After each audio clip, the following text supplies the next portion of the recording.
देखा दिल्ली के जंतर मंतर पर बैठे हैं कुछ, कह रहे हैं आरक्षण खत्म कर दो, आरक्षण खत्म कर दो।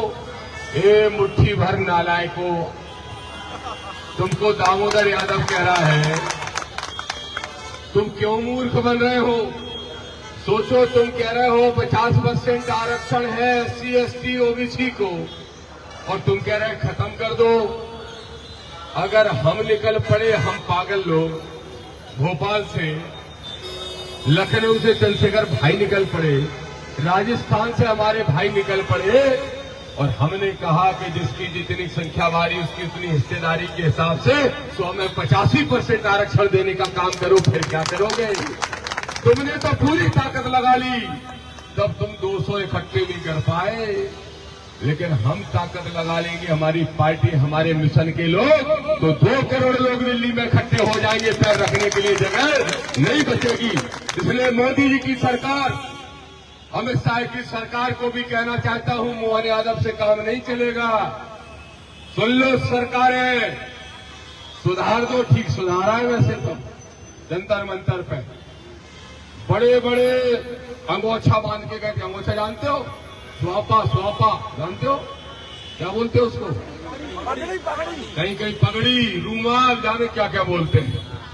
बड़े बड़े बांध के गए थे, बोले हम तो कौन के पूत हैं? कौन के? अरे वो तो तुम कह रहे हो, वो कह रहे थे हम वीर फलाने योद्धाओं के पूत हैं, मर जाएंगे लेकिन हिलेंगे नहीं। पुलिस ने 4 लठियां बजाई तो कोई इधर को भग रहा, कोई उधर को भग रहा।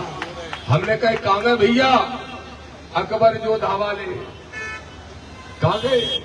जोधा अकबर वाले भाग गए 1 मिनट में। और क्या कह रहे? दामोदर यादव तुझे सबक सिखा देंगे, चंद्रशेखर के बाप ने नहीं देखा भौकाल।